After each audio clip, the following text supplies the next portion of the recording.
एक बार की बात है। कई सालों पहले नगर खजूरा नाम का एक गांव हुआ करता था। समुद्र के अत्यधिक पास होने के कारण वहां के सभी लोग पानी से जुड़े हुए काम को कर कर अपनी रोजी रोटी कमाते थे। उन्हीं में से एक था भीमा, मछुआरा, जो कि समुद्र के किनारे से मछलियां पकड़ने और उन्हें बेचने का काम किया करता था। अगले दिन समुद्र के किनारे के पास आज तो समुद्र के किनारे बहुत सारी मछलियां पड़ी हैं। लगता है कल कोई बड़ी लहर आई थी भैया। हाँ किशन, लग तो यही रहा है। आजकल समुद्र में भी बहुत उफान आने लगा है भैया। पहले की तरह शांति नहीं रहती। लेकिन हमारे तो किसी भी फायदे की नहीं। ये मछलियां तो कल की मरी पड़ी होंगी। बाजार में हम सिर्फ ताजा मछलियां ही बेच पाते हैं। चलो तुम अपना जाल लगाओ, मैं अपना लगाता हूँ। आज का काम शुरू करते हैं। भीमा और किशन दोनों बचपन से ही एक साथ रहते थे। वह दोनों एक दूसरे के बड़े अच्छे पड़ोसी और दोस्त भी थे। अब जैसे ही वह दोनों अपने दिन का काम खत्म करके घर लौट रहे थे, रास्ते में कुछ लोग हंसते हुए महेंद्र से कहते हैं, अरे भीमा फिर से तुम काम करके इतनी रात को जा रहे हो हैं? ना तो तुम्हारे कोई औलाद है और ना किसी प्रकार का कोई खर्चा। फिर रात दिन इतना काहे मरते रहते हो काम के पीछे? हाँ, हमें देखो कितना भी कमा लें, लेकिन परिवार के खर्चे पूरे ही नहीं होते। लेकिन संतान होने में सुख तो है। भीमा की शादी को 10 साल हो चुके थे, लेकिन उसकी अभी तक कोई भी औलाद नहीं थी। गांव वाले व्यक्तियों की ऐसी बातें सुनकर भीमा को बहुत बुरा लगता था, लेकिन फिर भी वह चुप्पी साधे रखता है। तभी किशन गुस्से से बोल पड़ता है, तो इसमें हंसने वाली कौन सी बात है, हैं? ये तो भगवान की देन है। अभी नहीं है तो क्या हुआ, संतान भी हो जाएगी। लेकिन फिर तुम लोग किसे ताना मारोगे?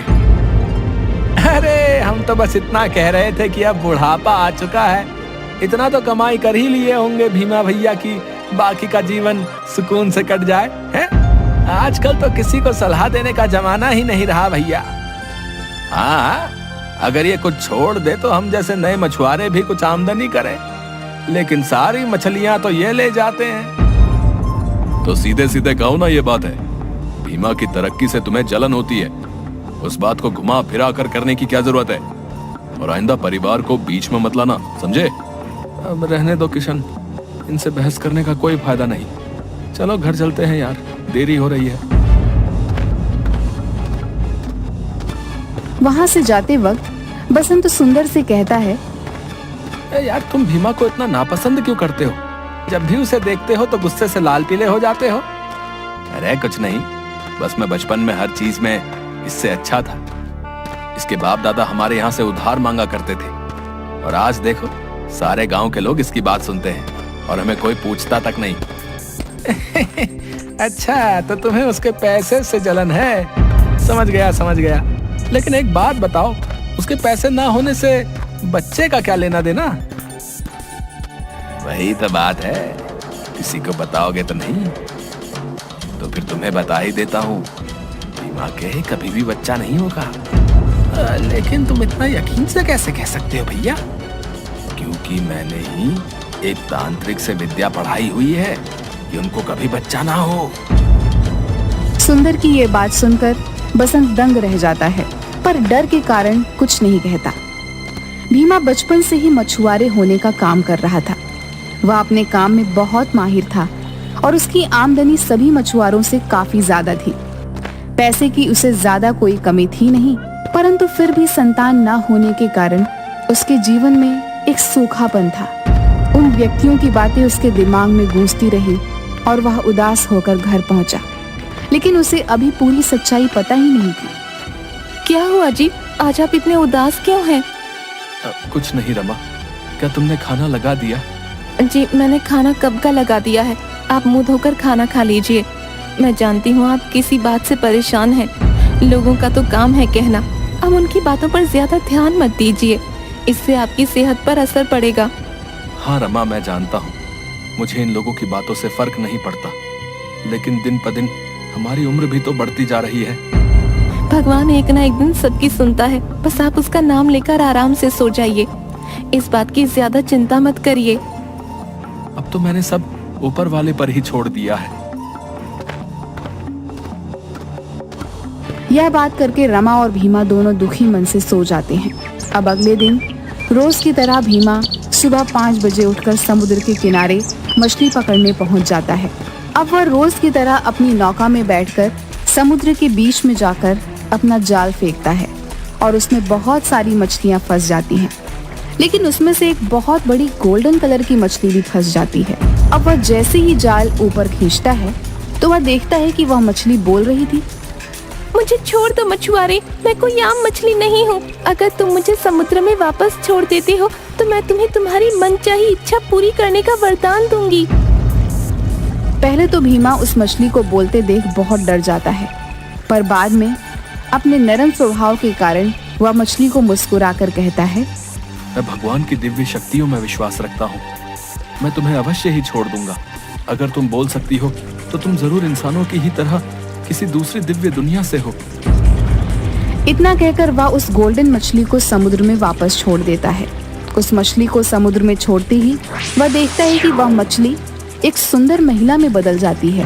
वह सफेद कपड़े पहने समुद्र के बीचों बीच खड़ी हो जाती है और भीमा से कहती है, मैं समुद्र में रहने वाले जीव जंतुओं की महारानी जल देवी हूँ। मैं गलती से राजमहल से दूर हो गई थी और समुद्र के किनारे आ गई थी। मैं तुम्हारी इस उदारता से बहुत प्रसन्न हूँ। बताओ तुम मुझसे क्या मांगना चाहते हो? धन, दौलत, मकान, जो तुम मांगना चाहो। सबसे पहले तो मैं समुद्र की रानी को प्रणाम करता हूँ। वैसे तो मुझे आपसे धन या दौलत जैसा कुछ नहीं चाहिए, परंतु मेरी कोई संतान नहीं है। अगर आप मुझे संतान प्राप्ति का आशीर्वाद देते तो मैं उसे जीवन दान की तरह समझूंगा। तथास्तु भवः, जैसा तुम चाहो वत्स। उसके हाथ से बहुत तेज बिजली की रोशनी चमकती है। तभी भीमा के हाथ में एक फल आ जाता है। ये फल जाकर अपनी पत्नी को दे देना। वो इसे आज से 5 दिन बाद पूर्णिमा की रात को खा लेगी। उसके बाद से सब ठीक हो जाएगा। ये है मेरा आशीर्वाद। ध्यान रहे तुम मेरे बारे में और इस फल के बारे में किसी को कभी नहीं बता सकते। जी महारानी, मैं ध्यान रखूंगा। मैं अपनी पूरी कोशिश करूंगा कि मैं आपका सच गलती से भी किसी के सामने ना बोलूं। एक बात और, तुम्हारे बच्चे के पेट में होने के वक्त पर तुम्हें उसका बहुत ध्यान रखना है। कोई है जो उसे नुकसान पहुंचाना चाहेगा। अब भीमा को इतना जरूर पता था कि रानी की बात में कुछ छुपा हुआ संदेश है और वह फल जरूर कोई जादुई फल है जिसमें जल की रानी का आशीर्वाद छुपा हुआ है।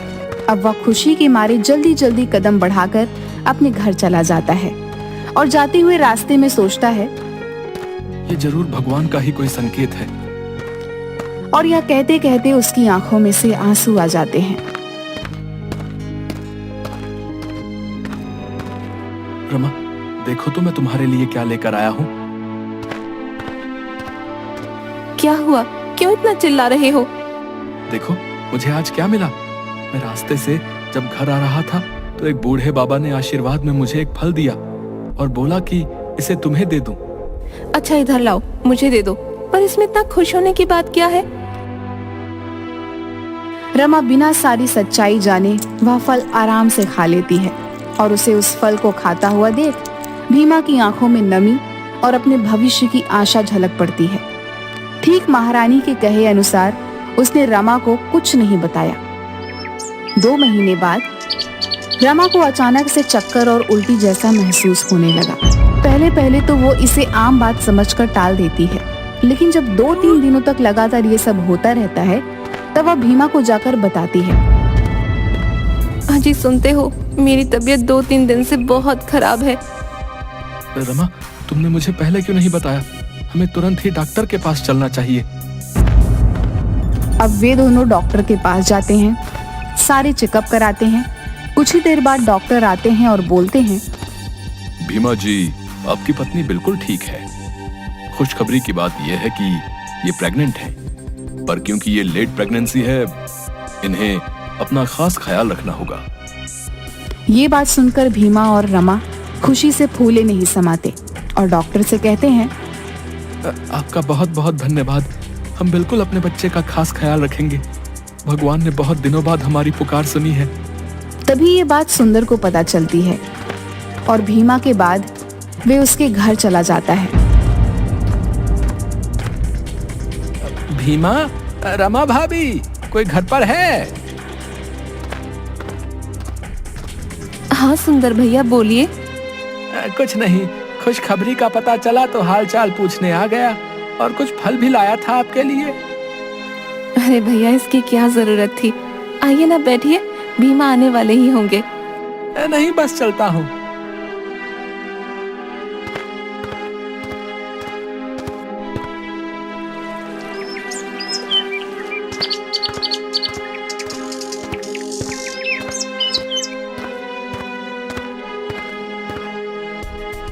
ये क्या, तुम सेब खा रही हो?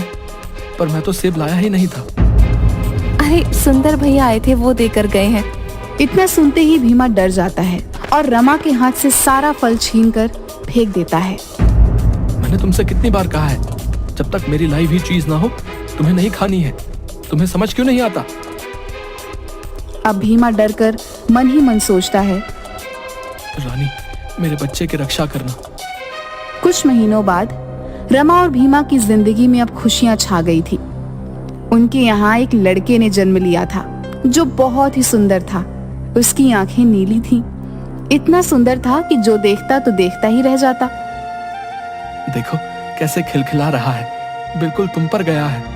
हाँ वो तो है, पर हम इसका नाम क्या रखेंगे? इसका नाम हम बट्टू रखेंगे। पर क्यों? और भी तो बहुत अच्छे अच्छे नाम हैं। वो मैं तुम्हें नहीं बता सकता। भीमा मुस्कुरा देता है। ये नाम उसने पानी से जुड़ा हुआ रखा था। वह मछली वाली बात अपनी जुबान पर नहीं आने देता। उसने यह बात सालों से छुपा कर रखी थी। अजी सुनते हो, लड़का हुआ है। कम से कम मोहल्ले में मिठाई तो बांटनी ही चाहिए। हाँ हाँ, मिठाई तो जरूर बांटेंगे। हमारे घर खुशियाँ जो आई हैं। अब जैसे ही ये बात गांव में फैलती है और सुंदर को पता चलती है। ये मिठाई किस खुशी में बांट रहे हो भाई? अरे भीमा को लड़का हुआ है, तुम्हें नहीं पता? लेकिन ऐसा कैसे हो सकता है? मैंने तो उसके पेट पड़ते ही भीमा की पत्नी को दवाई दे दी थी। अब मन ही मन सुंदर ये सब सोचने लगता है, लेकिन उसे ये नहीं पता कि बट्टू कोई मामूली बच्चा नहीं है। 4 साल बाद देखते ही देखते बट्टू बड़ा हो चुका था। उसकी नीली हुई चमकती आंख और उसका मुस्कुराता हुआ चेहरा पहले जैसा ही था, मानो साक्षात देव जन्मा हो।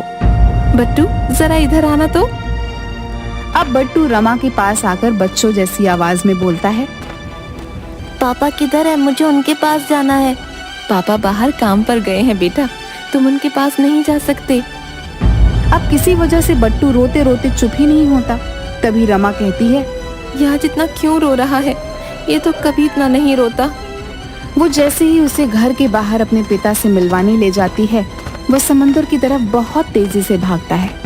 वह सुनते ही अपने पिता के कपड़े पकड़कर उन्हें घर की तरफ खींचने लगता है। क्या हुआ है बट्टू, इतनी तेजी से क्यों भाग रहे हो? पापा तूफान आ रहा है, घर चलो, सब चलो। पर जब भीमा देखता है तो मौसम एकदम साफ था, लेकिन वह समझ जाता है कि बट्टू जल परी के आशीर्वाद से जन्मा है, इसलिए वे पता लगा सकता है कि आगे तूफान आएगा या नहीं। सभी लोग किनारे से हट जाओ। मैं फिर से कह रहा हूँ कि बहुत तेज तूफान आ रहा है। सभी लोग वहाँ से जल्दी हट जाएं। अरे ये तो हमारा बेवकूफ बना रहा है, हैं? मौसम तो बिल्कुल साफ नजर आ रहा है, देखो। अरे मैं समझ गया इसकी चाल। ये सब इसलिए कर रहा है ताकि सारी मछलियाँ ये पकड़ कर ले जाए।